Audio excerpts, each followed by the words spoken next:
Welcome back to the BetCanada channel. I am Jeff Lloyd, joined today by Lions Wire editor. Basically runs the whole thing. You guys all know who Jeff Risdon is. Formerly Ohio kid, certainly had some Houston ties. Settled now, of course, Yeah, into Lions coverage and draft coverage. Of course, Draft Wire as well, Mr. Jeff Risdon. Jeff, I think we all got to see, basically the full load of what is the Detroit Lions. And I was really having my doubts about this Monday night game because sometimes we don't get to see this Detroit Lions team that is so great at home. Necessarily doesn't always translate outside. Obviously, still early in the year, weather not really an issue. But went in to that Monday night game, and I think confirmed some beliefs in the Detroit Lions, and maybe yeah, also raised some more disbelief in the Baltimore Ravens. yeah, and I think both are accurate on that. The Ravens probably aren't as good as we collectively thought they were. Some of that, missing Namdi Matabuike and Kyle Van Noy certainly hurt their defense. But my goodness, the takeaway for me was when the Lions played to their potential, and they did that on both sides of the ball on Monday night. They're as good as anybody, maybe even better than anybody. And it was reassuring to see that because they hadn't like week one, Green Bay did not go well for Detroit. That just rough game. Week two, okay, they blew the doors off the Bears. Okay, the Bears aren't very good. Like they're not a good matchup for Detroit either. X's and O's schematically, they just don't match up well. Baltimore did, and Baltimore was really, really good. They were the number one team in a lot of power polls, number three team in a lot of them. And Detroit went in there in a primetime game. They had never won in Baltimore against the Ravens as a franchise, and they did that. Look, the score was 38-30. It was 38-23 with a minute to go. So it wasn't as close necessarily as the final score showed. And for the Lions, man, the offense was just clicking, doing what they wanted on the ground. Offensive line was fantastic. The defense, though, that was the one. Like most of us in Lions land are like, okay, we can probably put 35 on Baltimore, but are they going to put 40 on us? And the fact that they couldn't get really close to that was the eye opener for most of us in Lions land. Just wrap your head around this one. If you are a big time follower of the AFC, come Sunday, either the Baltimore Ravens or the Kansas City Chiefs are going to be a 1-3 franchise. So Shocking. that is just letting you know where, and it's gotten better in the AFC where that 1-3 for one of these teams. It's not going to be like, oh yeah, yeah, I like the odds. I'm going to bet on that because they're going to circle the wagons. Things have gotten better, certainly more collectively in the AFC as a whole. There was major changes within the NFC North, coaching changes in Chicago, Minnesota, and look, I love Vikings fans, I do, but just because JJ McCarthy was healthy and ready to go never meant that JJ McCarthy was the guy. I'm not going to live off of, a few snaps that were held in the summer of 2024. Green Bay late to the party, but certainly a major addition for them in Micah Parsons. And I think with all of this chatter, Jeff, I think everybody kind of forgot who essentially has been ruling the roost of the NFC North now for the last couple of years. Two-time defending champs, Jeff. We're proud of that because we had never won it before. They had never won the NFC North before 2023, and now they're looking to win a third in a row. They are the best team. They are the best roster. Again, it's a matter of playing to their potential, showing what they can do, getting contributions from both offense and defense at the same time. Special teams haven't been great this year. The specialists themselves have been fine, but the units haven't been all that great. And there's a chance for them to perk up and maybe pick up a defense that has a bad day, or God forbid Jared Goff has a bad day, which he doesn't ever seem to really happen anymore. Yeah, it felt like this was the first offseason where the Lions sort of went from being the hunters and the feel good story to being the hunted. And okay, we're going to take them down now. And other teams, Chicago especially, started to get that national love. Like, oh, they're the team that's coming up. The Lions, okay, they've been in their store for the last 2 years, but they haven't won yet. Like, that's enough with them. And I do think that Monday night was a very good reminder that this is still a very, very good football team with loaded talent on both sides of the roster and some pretty dang good coaches too.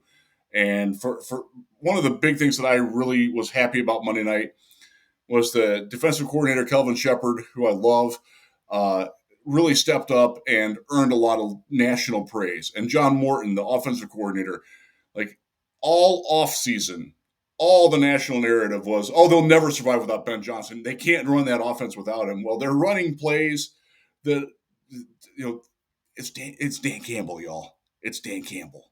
And John Morton does a pretty good job of managing that as well. He's still growing into some things on it. Like there's still going to be some times where they miss Ben's uh, pre-snap creativity. I think was the biggest thing that Ben brought, and setting stages for later. But they worked some gadgets plays the other night. They had a double pass. They had the pitch option, which, by the way, there is a clip of Dan Campbell playing tight end for the Dallas Cowboys back in 2005 where they ran that exact same play. I don't think that's Ben Johnson's creation. I think that's more Dan Campbell's. So that's something that a lot of us in Detroit have been harping on is it's Dan Campbell, y'all. Like, don't overthink this. Like, he's an incredible coach. And I know that goes against the narrative of, the dumb meathead ex jock. He's really, really smart and shrewd. And just because he wears his emotions on his sleeve all the time doesn't mean that there's not something going on up here in his head. He's got it. And, I remember this in the infancy days of, Kansas City when they were starting to run. And it was, Andy Reid, like the reason we were doing some of those plays and they were involving actually players in like trying to come up with stuff. It was just having players more dialed in. It was having players more collectively trying to just think more and more. And look, if you don't try to tap into the creative aspect of the mind, sometimes things get a little stale and you see the way this works. But this Detroit team, they get after the passer. They create turnovers with their secondary. They can run the ball however you choose to do it. Big play, explosive fast runs with Gibbs.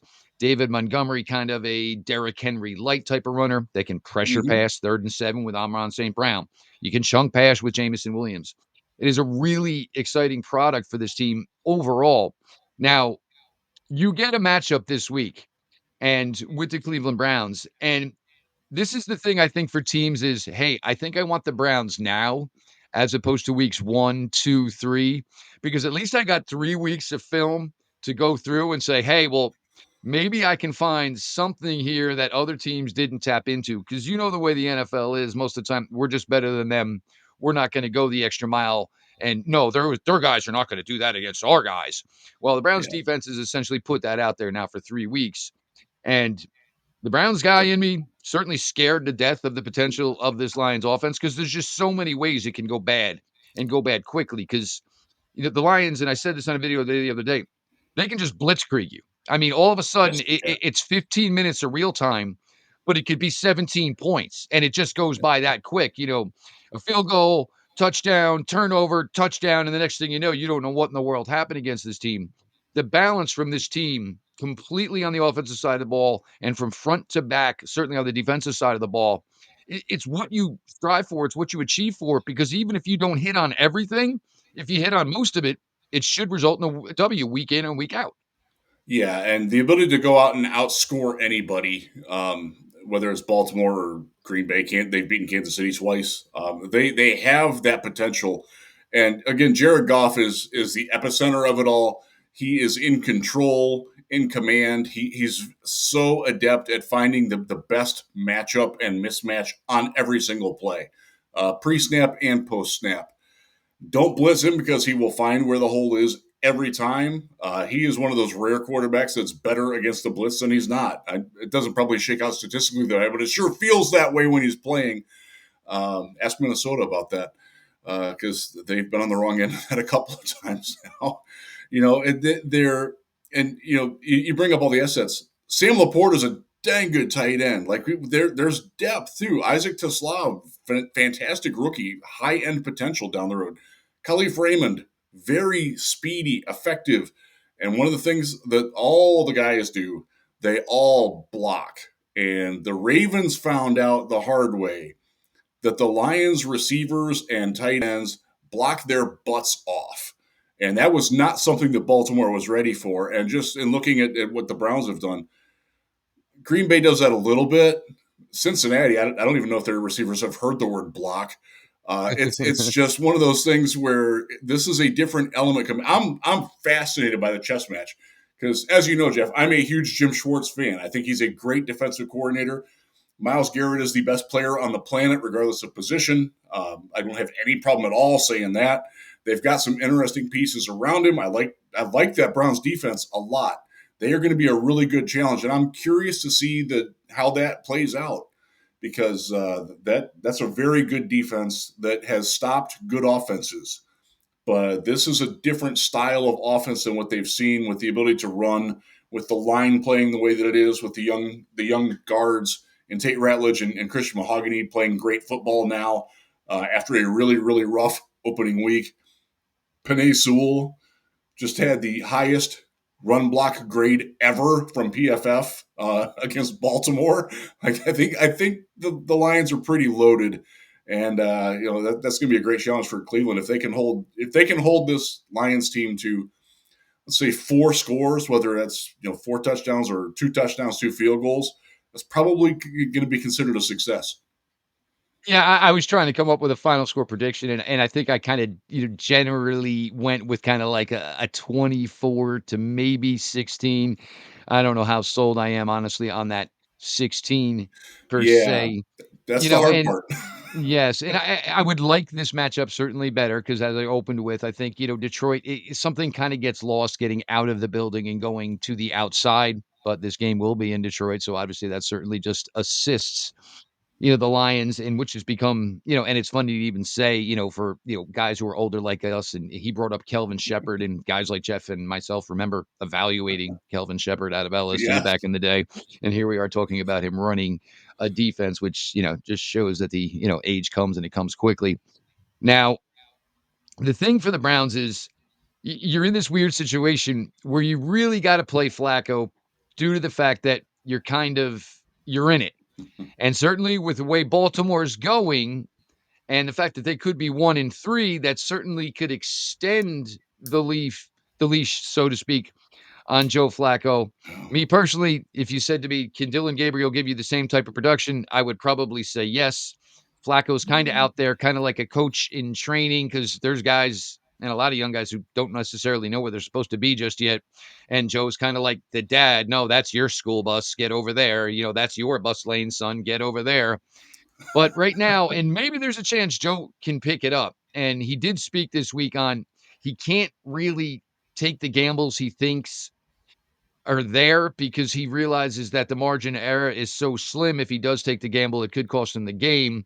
How do you approach this? Because my guess is the Browns are going to try to run it, A, to keep the Lions offense at bay, and B, that's the only chance to keep this score within a puncher's chance for them. Yeah, you can't come out. I saw the stat the other day that the Browns throw the ball at a higher percentage than any other team, than any other offense. And they're also the least efficient at passing the ball. That's not a recipe for success against anybody, especially Detroit. So, look, this is not an easy defense in Detroit to run against. DJ Reader, Tyleek Williams are both really good run defenders up front. Tyleek's playing great football already, just 3 weeks in. Aiden Hutchinson, phenomenal. Jack Campbell, as an off ball linebacker, has inherited the green dot this year. You don't run between the tackles against it. You just don't. Derrick Henry got 1 the other night. He also had 4 carries where he got hit behind the line. That's where this defense is at. So, look, no disrespect to Quinshon Judkins or don't like any of these guys that the Browns are going to run out there. They haven't seen a defense like this that is that aggressive and that physical up front, and that's going to be it's going to be interesting to see where they attack on that because they really don't have any receivers that can reliably get open. Uh, I think maybe David Njoku could be poised for a decent game, but he always is one of those where he's going to make 4 really nice plays. Then he's going to have one where it's like, dude, are you aware that you're on the field? That's been his career. And you can't afford those against Detroit because you cannot miss opportunities. When you get into that red zone, you better be scoring touchdowns because chasing field goals with Andre Smith isn't going to cut it because the Lions will be going for it on 4th and goal from the 7, and pretty good chance they're going to get that too. They are the best 4th down team in football. They are one of the best red zone teams in football. So you've got to maximize your points. Like you said, you do have to control the game pace a little bit. You can't. This can't be a game where Detroit gets the ball 12 times because they'll probably score on 6 or 7 of them, maybe more. And again, no disrespect to the Browns defense on that, but that's just who this Lions team is. So I really don't know where the Browns are going to get points. Flacco has got to stop I'm rolling to my right, but I'm going to look back to my left and throw it across my body and across the field. Kirby Joseph led the NFL in interceptions last year. He's just waiting for that. So Flacco's going to have to do some things differently. I don't know if Dylan Gabriel would be an answer in this one. His decided lack of arm strength, which I've seen personally firsthand. Anything over 25 yards is a full body heave. Like it requires a runway and like a lot of effort out of his body to get it there. I was at the Oregon Michigan game last year, saw it firsthand. I'm like, wow, that's rough. So it's tough to find points for Cleveland in this game. Honestly, they will get a couple drives that are going to be successful. The Lions will commit some penalties. That's one of the things that they do. Unfortunately, they're going to be aggressive in coverage. They're going to get some illegal contacts. They might get some defensive holdings. Hutchinson's good for an offsides a game, just trying to jump and get his thing. But man, this is a tough matchup for Cleveland on both sides of the ball, and especially with their offense the way that it is now and the way that it's being run. Um, it's just not good. And Detroit's defense appeared to find itself in the last couple of weeks, and then they're healthy for the most part, and that has been like the big thing. Can all these guys stay healthy? Marcus Davenport's out now. Al-Qadim Muhammad stepped in and got 2.5 sacks on Lamar Jackson the other night. That's pretty impressive. Lions got 30 QB pressures on the Ravens. I don't even know who's playing tackle for the Browns this week, but that's not going to be good for them. Well, when you're down to offensive tackle and offensive tackle 3 and 4, no, that's not really your desired outcome by any means whatsoever. Yeah. And I actually did a spot the other day, and I was asked like, what was my biggest concern with the Lions defense? And actually, it was Kirby Joseph because he just has that He can innate. play, He man. just He can he knows where play. the ball is, and Yeah. you don't see. And it's funny because of where he was drafted, because whenever we talk about safety during the draft, we're like, where is the guy that is going to eliminate the drive because he's got the ability to intercept the ball at any given play? And Kirby Joseph is that type of guy and was that type of guy at Illinois. We're going to tap into one last thing before we go here. The Vermilion kid in you. Look, we know Yes. where this is going for the Cleveland Browns. 2 first-round picks, obviously coming up this April. Everyone knows somehow, some way, the Browns are going quarterback somehow, some way with one of those 2 picks, combining those 2 picks, whatever it may be. Jeff, your draft wire work, who do you like? Who's kind of maybe separating themselves from the pack right now? I loved what Fernando Mendoza did the other night for Indiana against Illinois. That was special. That had some Browns era rally possum Baker Mayfield to it, and I think Cleveland misses that. As you know, Vermilion. By the way, shout out to everybody in Vermilion for the Woolly Bear Festival this weekend. I won't be there, but enjoy it. It's a great time. Mendoza's really good. Sellers from South Carolina is interesting to me. He throws a beautiful deep ball. I worry a little bit about his shorter stuff, but that's one of the things. I used to say that about Cam Newton. I loved his deep ball, but can he dial in that short stuff? Well, he figured that out in the NFL pretty well. It helped to have Steve Smith too. Uh, you're going to have to get whatever quarterback comes in, whether it's and I'm not a Garrett Nussmeier guy. I'm just not. No. Drew Eller, miss me with that, please, because he will miss me with the pass. There's, Dante Brown actually from Oregon is an interesting one too, and I'm very intrigued by what I've seen from him. Dante Brown sitting next to me in biology in high school.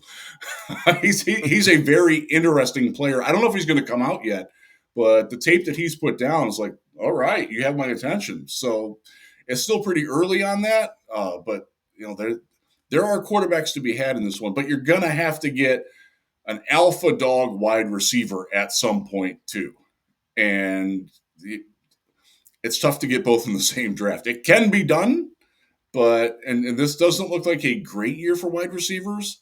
I haven't looked at a great deal at a lot of them yet, so and again, it's early. But this isn't like 2020, was that 23 or 24 when you had, Malik Neighbors, Rome Dunsi, Brian Thomas, Marvin Harrison Jr., like that doesn't look like that draft is coming. So it might take a couple of years. Hopefully you can get some passability out of, Cedric Tillman continues to grow. I don't know. We'll see. We'll see what comes out of there. Maybe it steps up a little bit, but yeah, the quarterback, you got to get Cleveland has no chance until they get their quarterback right. And I don't think their long term quarterback is on the roster right now, even as many as they have on it. No, I don't disagree with you. And the thing, and I agree, because and we've always had these conversations and been going on for a while now is, and even to the point of, does Kevin Stefanski know what Kevin Stefanski's quarterback looks like? But what I think is, with all they told us and Yeah. everything they were infatuated with Dylan Gabriel, it was like, okay, but we understand that there's definitely some physical attributes that he just falls short on. And I was with you and many of us who do this for a living, and it was like trying to explain to your family, "Hey, no, no, no, Illinois, Indiana, I am locked in Saturday night. Leave me alone. I got to watch this." Yep. And Mendoza kind of gave me all those positives that they described to Dylan Gabriel, but the physical acumen is there. The He's got the size, arm. the He's arm got the speed, zip.